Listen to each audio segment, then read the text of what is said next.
Good morning students, स्वागत है आपका पुलस्ता क्लासेस के एक और नए क्लास में। आज की क्लास में हम चैप्टर 4 का पार्ट 3 पढ़ेंगे। इसमें हम पढ़ेंगे एंगल्स के बारे में। तो बेसिकली एंगल्स क्या होता है, एंगल्स कैसे फॉर्म होते हैं, एंगल्स के कुछ प्रॉपर्टीज देखेंगे। तो इन सब चीज़ों के बारे में पढ़ेंगे आज के चैप्टर में। क्लास शुरू करने से पहले मैं आपसे एक रिक्वेस्ट करना चाहता हूं कि अगर आपको मेरे पढ़ाने से कुछ फ़ायदा हो रहा है तो प्लीज़ मेरे YouTube चैनल को सब्सक्राइब कीजिए, मेरे Facebook पेज को लाइक कीजिए, दोस्तों का शेयर कीजिए और वीडियो को लाइक कीजिए। तो चलिए शुरू करते हैं। तो बेसिकली एंगल्स क्या होते हैं, एंगल्स कैसे फॉर्म होते हैं। तो बेसिकली जहां कहीं भी आप कॉर्नर देखोगे, जहां भी कॉर्नर बन रहा है उस जगह पे एंगल्स बनते हैं। तो जैसे कि मान लो कि ये बोर्ड है, बोर्ड पे आप ये एक लाइन देख रहे हो और एक ये लाइन देख रहे हो, यहाँ पे कॉर्नर बन रहा है तो यहाँ पे आप देख रहे हो कि ये एंगल बनता है।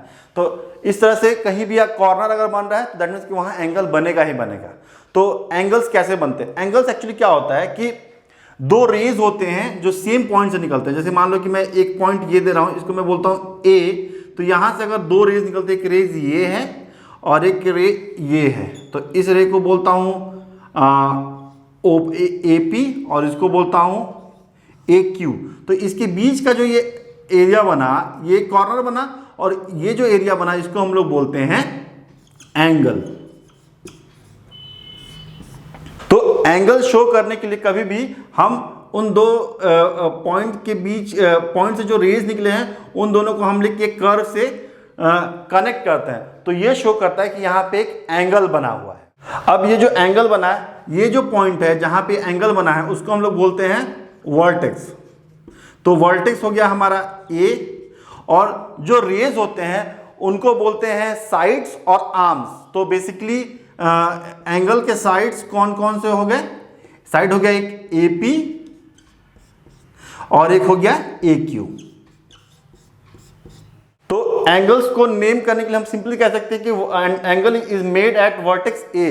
बट मोर स्पेसिफिक होने के लिए हम क्या करते हैं कि जो भी आर्म्स होते हैं, तो जैसे कि पी ए हुआ तो हम लिखेंगे एंगल पी ए क्यू। तो उसके जो आर्म्स होंगे उनको लिखेंगे और जहां पे एंगल बना होगा उसको हम बीच में लिखेंगे। तो इसी से ये पता चलता है कि एंगल जो है यहां पे बना है। अगर मैं लिखूं एंगल ए पी क्यू तो दैट मीन्स कि पॉइंट पी पे बना है, बट ये रॉन्ग है। तो हम हमेशा एंगल जहां होता है उस पॉइंट को हम बीच में लिखते हैं और उसके जो आर्म्स पे जो पॉइंट्स होते हैं उसको दोनों साइड लिखते हैं। इस तरह से हम एंगल बताते हैं। अब मैंने एक डायग्राम बनाया यहाँ पे आप देख रहे हो कि पॉइंट पी पे हमारा एंगल बन रहा है, राइट? ये एंगल बन रहा है। अगर मैं बोलूँ कि पॉइंट पी पे there is a angle at point P, तो यहाँ पे एंगल है, बट ये कौन सा एंगल है? वेदर ये एंगल है, ये एंगल है या ये एंगल है।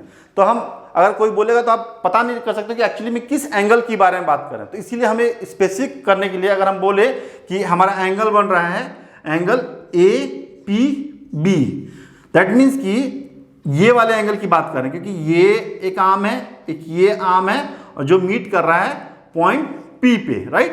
तो ये पी पे हो गया, तो हम इसकी बात कर रहे हैं। उसी तरह से अगर मैं लिखूं एंगल ए पी सी, मतलब एक आर्म ये है, एक आर्म ये है, तो मतलब कि इन दोनों के बीच का जो बना है, मतलब कि ये जो है उसको बोलेंगे एपीसी। और उसी तरह से अगर हमें लिखना होगा तो हम लिख सकते हैं बी पी सी।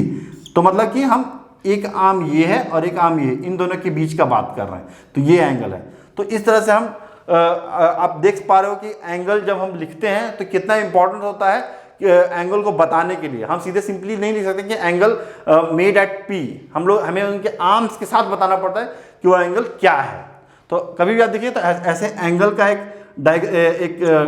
सिंबल देना होता है, उसके बाद हमें इस तरह से लिखना होता है। अब मैंने एक एंगल बनाया है, that is angle at P A P B. A P B एक हमारा एंगल है। तो इस रीजन में जो भी एंगल बने, जो भी होगा, इसको बोलेंगे हम इंटीरियर ऑफ ए।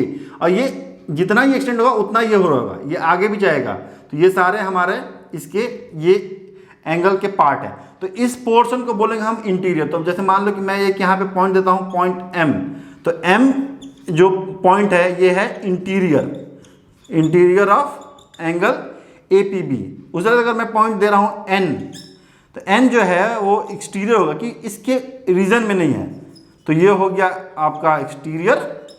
और अगर मैं एक पॉइंट दे रहा हूं इसके ऊपर, जैसे कि मान लो कि मैं यहां दे रहा हूं, इसको बोल रहा हूं Q, तो ये जो हुआ वो हो गया ऑन एंगल APB। ये एंगल के ऊपर है, ना ही इंटीरियर ना ही एक्सटीरियर, इसके ऊपर है। तो इस तरह से हम इसको, कोई भी पॉइंट्स होगा तो हम बता सकते हैं कि वो इंटीरियर में है, एक्सटीरियर में है या इसके ऊपर है।